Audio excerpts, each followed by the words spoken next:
기도하겠습니다. 성부와 성자와 성령의 이름으로 기도합니다. 하나님, 주님께서 저에게 원하시는 믿음, 그 순수한 믿음, 순진한 믿음을 갖게 하여 주시옵소서. 예수님 이름 받들어 기도하겠습니다. 아멘. 오늘 주님께서 말씀하셨습니다. 하나님 나라는, 천국은 이런 어린아이와 같은 사람들의 것이다. 어린아이와 같은 사람들, 순진하고 순수한 사람들, 순진하게 믿는 사람들이에요. 순수하게. 누구든지 어린이와 같이 순진한 마음으로 하나님 나라를 받아들이지 않으면 결코 들어가지 못할 것이다. 어린아이와 같이 순진한 마음으로 하나님 나라를 받아들이지 않으면 결코 거기 들어가지 못한다는 거예요. 의심하고 그러면. 그 기적의 값은 얼마일까? 기적의 값. 기적은 얼마나 될까라는 유명한 실화가 있습니다. 테스라는 8살짜리 소녀가 있었습니다. 동생이요, 뇌종양으로, 동생은 앤드루인데 뇌종양으로 죽어가고 있습니다. 엄마 아빠는 최선을 다했지만 돈이 없는 거예요. 너무나 큰 수술값이 필요하고 그런 거예요. 그래서 막 절망적인 엄마, 거기에 그냥 눈물로 아빠가 얘기하는 것을 어느 날 듣게 됐습니다. 우리에겐 기적이 일어나지 않으면 얘를 놓칠 수밖에 없다. 죽는 수밖에 없다. 앤드루가, 그 동생이. 이 어린 소녀 테스가 그 아빠가 엄마하고 울면서 하는 얘기를 들었습니다. 돈이 없었어요. 병원비가 없었습니다. 그래서 이 애기는, 테스라는 애는, 어린아이는 자기가 이렇게 그동안 이렇게 모아두었던 저금통을 가지고 약국에 가가지고 그걸 내밀면서, 제 동생이 너무 아파요. 동생을 살려야 되는데 저 기적이라는 약이 있어야 된다고 합니다. 제가 이 돈을 드릴 테니까 기적이라는 약을 저에게 파세요, 그런 거예요. 그러니까 약사가, 우리는 기적이라는 약 같은 거는 안 파는데, 아주 난감해진 거예요. 그 돈이 얼마 더 필요하세요? 애가 물은 거예요. 근데 그 약국 안에 있던 한 신사가 소녀한테 오더니 한 얘기예요. 너 얼마나 있니? 기적 1달러 11센트가 있습니다. 그러니까 마침 잘 됐다. 내가 기적이라는 약을 파는데 딱 1달러 11센트 받고 팔거든. 그래 내가 살게. 그리고 그 기적이라는 약을 줄게 하고는 그 저금통을 받아서 그 집에 애와 함께 찾아갔다고 합니다. 근데 알고 보니까 그 신사가 그 당시에 가장 유명한 뉴로서전, 신경 전문 외과의사 칼튼 암스트롱이라고는 의사였대요. 칼을 든 암스트롱. 손이 튼튼하고 칼을 든 사람. 외과 의사죠, 칼 잡고. 그래가지고 이 애를 데리고 그 동생 앤드루를 자기 병원으로 입원시켜가지고는 그 어린이의, 그 누나의 순수한 마음을 보고는 감동을 해서, 순수한 사람, 그냥 때묻지 않은 순진한 그 믿음, 그걸 가지고 기적이라는 약을 찾으러 내기에 그 마음에 감동해서 그 애를 수술을 해주고 낫게 했다는 겁니다. 이 순수한 마음, 순수한 믿음이 중요합니다. 주님은 우리에게, 우리가 기적을 받기 전에, 기적을 보기 전에, 문제 해결을 받기 전에 순수한 믿음을 원하십니다. 어린이들의 특징이 뭐예요? 순수하다는 거, 순진하다는 거, 그리고 잘 믿는다는 거예요. 그죠? 애들 잘 믿죠? 우리 유튜브에 한동안 굉장히 귀여운 아가 있죠? 모르는 사람이어서 아저씨가 아이스크림 사줄게, 우리 갈래? 그럼 뭐라고 대답하지? 그러면 아니요. 그러다 모르는 아저씨가 와서 아이스크림 먹으러 가자. 그럼 뭐라 그러지? 그러면 네. 그런다면 귀여운데, 애들 참 순수하고 잘 믿어요. 순진하고 잘 믿어요. 이것을 예수님은 우리한테 원하신다는 겁니다. 우리가 그렇게 좋은 머리다 아닌데 하나님의 뜻을 알려고 이리 재고 저리 재고, 하나님이 원하시는, 전능하신 하나님이 이렇게 길을 가르쳐 주셨는데 그거를 나 나름대로 분석해서 이건 틀렸고 저건 맞았고 하는 거를 하나님은 원하지 않으십니다. 우리가 전능하신 하나님의 그 머리에 따르겠습니까? 이 탈북자 간증 중에 참 맞는 그 얘기를 하는데, 자기가 어릴 때 이 탈북자가요, 북한에 살 때 아버지로부터 예수의 얘기를 들었대요. 근데 아버지도 예수를 안 믿고 자기도 안 믿는데, 그런데 그 예수라는 사람이 죽었다가 살아났다는 거, 그걸 믿는데요, 사람들이. 그것을, 아니, 어떻게 인간이 죽었다 살아나기 위해서 이 사람이, 탈북자 이 여자분이 아버지한테 어릴 때 그때, 그거 바보 아니에요? 멍청이들 아니에요? 그러니까 아버지가 하는 말이. 그런데 그것을 믿는 사람들이, 바보처럼 믿는 사람들이 전 세계에서 제일 잘 살고, 제일 잘 살고, 제일 최강국이 된다? 그리고 안 믿는 어린은 제일 못 산댄다? 바보처럼 그 믿는 그 사람들은 전 세계에서 제일 자유롭대.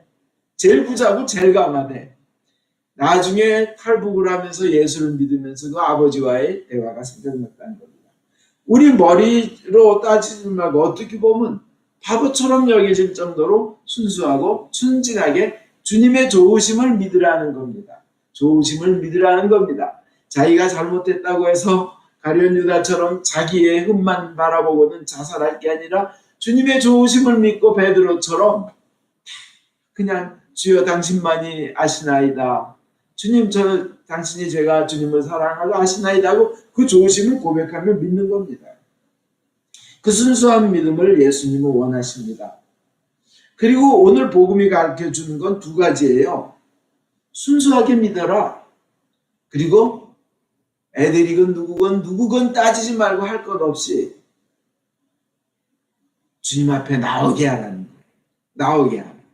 네가 따지지 말고 주님 앞에 나오게 하라는 거예요. 그 두 가지입니다. 순수하게 믿어라. 예수 앞에 나오게 하라. 예수님께서 그래요. 누가복음 7장 23절에 나에게 의심을 품지 않는 사람은 행복하다. 의심을 품지 않는 내용이 뭘까요? 어마어마한 거예요. 우리가 상상할 수가 없는 좋은 것을 믿는 거예요. 예수님은 그래서 사람들이 기적만 찾고 기적만 찾는 사람은 기적을 취하고 나면 떠나요. 또 기적을 보여줘도 믿지 않아요. 그 나사로와 그 부자와 거지 나사로에 의해서 죽은 사람이 살아와도 안 믿을 사람은 안 믿는다는 거예요. 그리고 기적만 맛보고 떠난다는 거예요. 저도 그거 많이는 아니어도 꽤 체험합니다.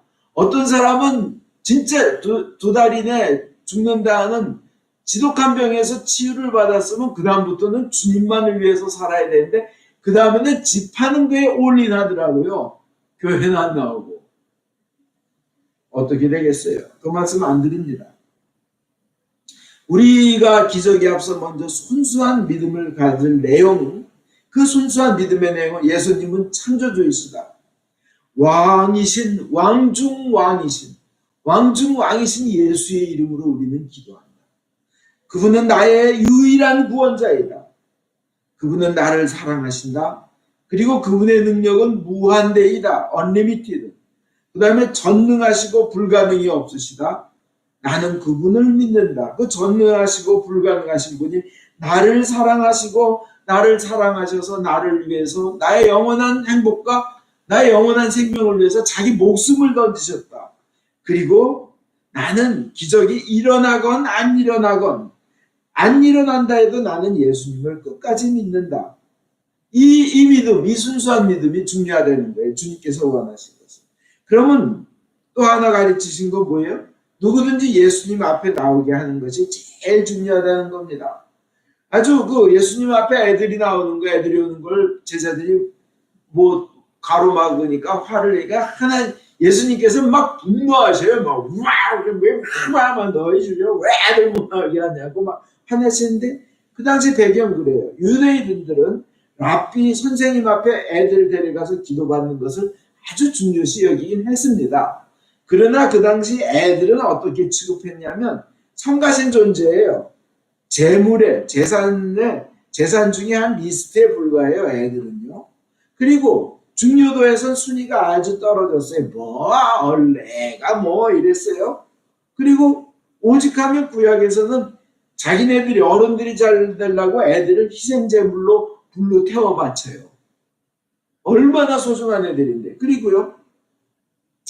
지금 당장 그들이 중요한 거는 우선 어른들이 문제 해결받고 어른들이 치유되고 우선 어른들이 중요한 문제를 해결하는 게 중요했어요.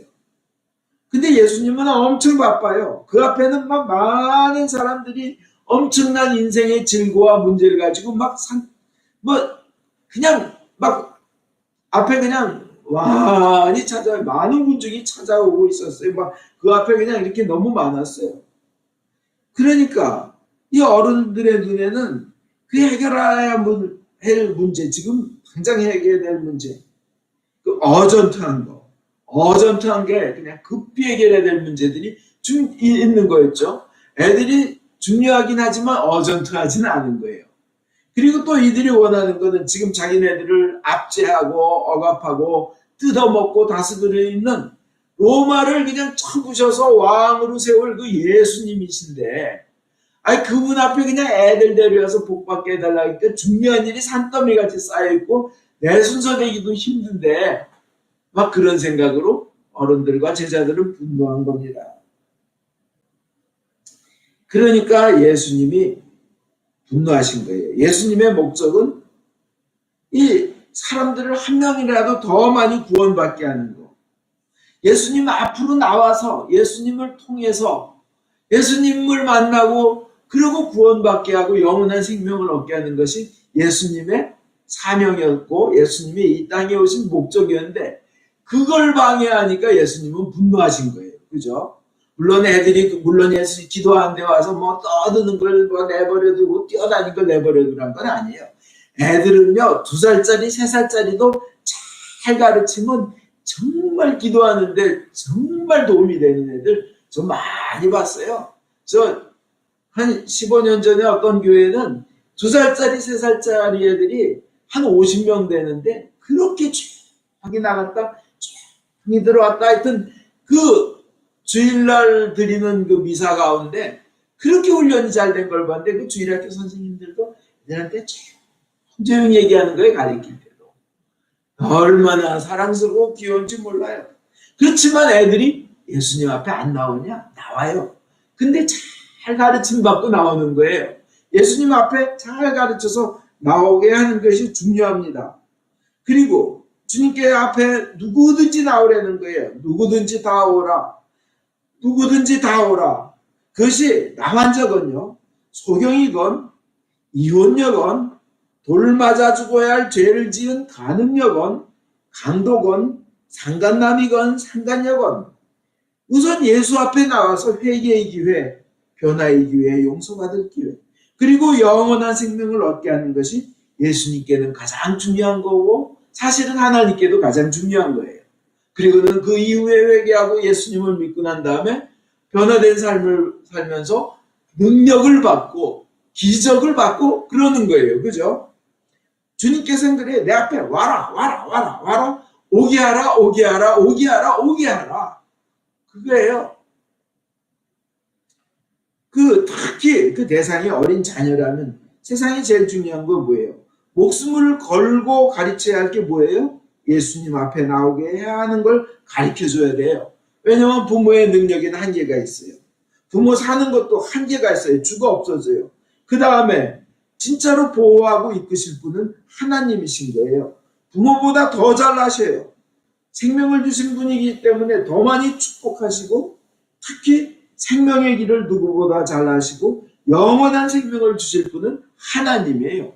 그렇기 때문에 부모들이 가장 중요시 여겨야 할 것 그거는 뭐 대학 입시 아니에요. 주일이고 뭐고 날 거 없이 주일이면 반드시 주님 앞에 나오게 하는 것 그것이 절대 양보할 수 없는 일이고 바꿀 수 없는 일이고 이건 그 어느 거하고도 바꿀 수 없는 거예요. 애들을 주님 앞에 나오게 하는 것 영생을 얻게 하는 것 그것이 제일 중요합니다. 제일 중요합니다. 그럼 지금 우리들에게서 예수님 앞에 나온 건 뭐예요? 기도하는 거예요. 하루 종일 기도하고 주일날은 다른 거와 절대 타협하지 않고 기도하고 주님 앞에 나오는 거. 그것이 좋으신 예수를 순수하게 믿고 기도하는 것입니다. 그런 사람들한테 예수님이 역사하시는 거예요. 제가 한 30년 전에 읽은 간증인데 이대에 무용과 다니는 학생이에요. 이화여대 무용과 다니니까 얼마나 아름다웠겠어요. 근데 그 아버지가 돌아가셔서 슬퍼서 밤에 한 10시쯤 명동을 걷고 있었는데 갑자기 봉고차가 옆에 차가 오더니 사람들이 자기를 봉고차에 밀어넣고 자기는 끌려간 거예요. 그래가지고 그가 아는 거는 이럴 땐 방언기도다 해서 차에서 막 방언기도를 막 해댔답니다. 그랬더니 어디에 끌고 가서 그냥 집 안에 그냥 처박아 놓고 반에서 문을 이중으로 잠궜는데 소리 지르면서 주님께서 이때 보호하실 거라고 방언으로 막 기도를 했대요. 그때 밖에 세상이 갑자기 조용해지는 문이 밖에서 이중으로 걸어놓은 문이 철컥 열리더니 경찰들이 들어와서 자기를 딴 날이 아니라 그때 하필 그날 그 시에 경찰들이 왜 갑자기 그 동네를 들이닥쳐가지고 왜 이렇게 저기 하는 날 있죠, 그죠? 단속. 보니까 영등포역 앞에 성매매촌에 자기가 납치됐었던 거예요. 큰일 날 뻔했죠. 그런 일이 미국에서도 있었는데 순수하게 믿는 기도, 예수님 앞에 나오는 거죠. 예수님 앞에 내놓는 거죠. 윌리 미렉이라는 애가 있었습니다. 아틀란타, 조지아 아틀란타에 사는데 2014년에 일어난 거예요. 근데 자기 어떤 사람들이 와서 이렇게 와서 너 뭐 용돈 줄게 해서 어영부영한 사이에 그냥 차에 확 밀어넣어서 얘도 끌려갔대요. 근데 얘는 어릴 때부터 할머니가 성경 공부를 시키면서 키웠던 애예요. 그래서 그 차에서 그냥 찬양을 부르면서 10살짜리가요. Every praise 하는 그 곡 있어요. Every praise to our God 하는 거. Every praise to our God. 알렐루야 하는 거. 그게 누가 부른 곡이냐면요. 그 히스키야 워커라는 그 목사님이 부르는 그 가스펠송, 그 복음성가 부르는 신나요, 들어보면. 그래서 도대체 그 몇 명이나 유튜브에서 만나 했더니 제가 며칠 전에는 7천 몇백만 뷰였는데 어제는 거의 9천만 뷰로 올랐더라고요. 전부 춤추면서 불러요. 그 every praise is to our God. 얘가 그냥 10살짜리가 찬에서 막 부르니까 이 납치범들이 시끄러워하고 온갖 욕을 나하는데 그래도 그냥 지지 않고 하나님이 나를 보고 계시는데 every praise is to our God 해가면서 부르니까 차를 세우더니 밖으로 그냥 던져버리더래요. 그래서 살아나왔어요. 다치지 않고. 근데 이것을 얘기를 하니까 이걸 노래를 원래 불렀던 목사님이 그 히스카야 워커 목사님이 뉴욕에서 아주 큰 교회 메가처치의 담임 목사님이에요. 이 얘기를 듣고는 뉴욕서부터 아틀란타까지 와서 그 교회에 와서 그냥 같이 찬양을 부르며 하나님께 영광을 올렸다고 합니다. 근데 그 아이의 윌리 미릭의 그 간증은 그런 거예요. 너 무섭지 않냐? 그러니까 하나님께서 제가 어디를 가나 함께 계시다고 저는 믿어요. 제가 침대에 있을 때는 하나님께서 저 의자에서 저를 보고 계시고 제가 차에 있을 때 반대쪽에 앉아서 저를 보고 계신데 어쨌든 어딜 가든 no matter what, whatever, 전 하나님 믿어요. 이 순수한 믿음, 끝까지 어려움과 두려움 속에 그런 환경 속에서도 이렇게 순수하게 믿는 믿음이 좋을 겁니다. 하나님께 아주 하나님을 기쁘게 해드리는 거죠. 우리도 이런 순수한 믿는 믿음이 왜 중요하냐? 그 내용은 어때야 되냐? 나에겐 천국이 있다.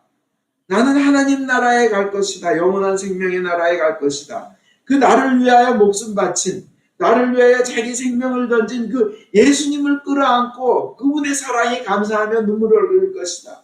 그리고 이 세상에서 그리웠던 사람들 만나면 그냥 오래오래 꼭 끌어안고 있을 것이다. 그리고 사랑한다 나는 말할 거야. 그리고 그들과 함께 예수님 앞에서 예수님과 함께 기쁨 속에서 영원하게 완벽한 행복을 누리면서 난 살 것이다. 나에게 생명 주신 예수님이 약속하셨다. 나에게 이 세상에 생명을 주신 그분이 나에게 영원한 생명까지도 주신다고 나에게 약속하셨다. 나는 그분이 부활했듯이 나도 부활할 것이고 하느님 나라에 들어가서 끝도 없는 삶을 웃으며 즐거워하며 환희에 넘쳐하며 가슴 벅찬 기쁨 속에서 영원토록 건강하게 병 없이 살 것이며 참된 안식과 평안함을 난 누릴 것이다. 순수하게 믿는 거예요. 그죠? 주님 그거 원하세요. 목숨까지 바쳐주면서 그렇게 그거를 가르쳐 주신 주님이 우리가 그렇게 믿으면 맞아, 그것 때문에 내가 죽은 거야, 너 위해서. 내가 너 위해 죽은 보람이 있는 거야. 아마 눈물을 흘리실 거예요. 그것을 어린이가 엄마 믿듯이 받아들여야 천국에 갑니다. 요한복음 4장 46절에 왕의 신앙, 아주 높은 분의 믿음도 그래요. 그냥 자기 자식이 그 아프다고 예수님한테 왔는데 가나와 거기가 일어난 게 가나고 이 사람 자식은 가버나움에 있어요. 35km 떨어져 있는 먼 곳에 와가지고 예수님한테 살려달라니까 예수님이 가봐, 네 아들 낳았어. 네 아들은 살 것이야. 성경에 그가 믿고 떠났다는 거예요. 그냥 순진하게 순수하게 믿고. 그랬더니 애 낳았다는 거예요. 누가복음 17장에 10명의 나환자가 있어요. 예수님이 이렇게 사마리아 갈릴레아 사이를 지나가는데 멀찌감치서 10명의 나환자들이 그냥 언클린 부정하다 하면서 저기 하는데 예수가 지나간다는 들고 멀리서 성경이 이제 멀찍이 서서 수백 미터 떨어진 데서 예수요, 예수 선생님, 저희에게 자비를 베풀어 주십시오. 멀리서. 그러니까 예수님 뭐라 그랬었어요? 그들을 보시고 멀리서 그래, 가서 사제들한테 보여, 몸 깨끗해졌을 거야. 몸 깨끗해졌어요 이 얘기도 안 했어요. 가서 사제들에게 너희 몸 보여. 알았어. 10명이 뭐 예수님 와서 안수한 것도 아니고 예수님이 오랑바리 나바랑 하면서 뭐 하신 것도 아니고 멀리서 그래, 사제들에게 가봐. 이들이 가는 길에, 믿고 가는 길에 깨끗해진 걸 나은 거예요. 순수하게 믿은 거예요. 거리에 관계없다는 거예요. 결론입니다. 순수하게 믿길 바랍니다. 예수 앞에 나온 것을 1순위로 하고 우리 귀한 주의 사람들이 예수님 앞으로 나오게 만드는 것을, 그들이 예수님 앞으로 나오게 만든 것을 1순위로 해야 될 줄 믿습니다. 아멘.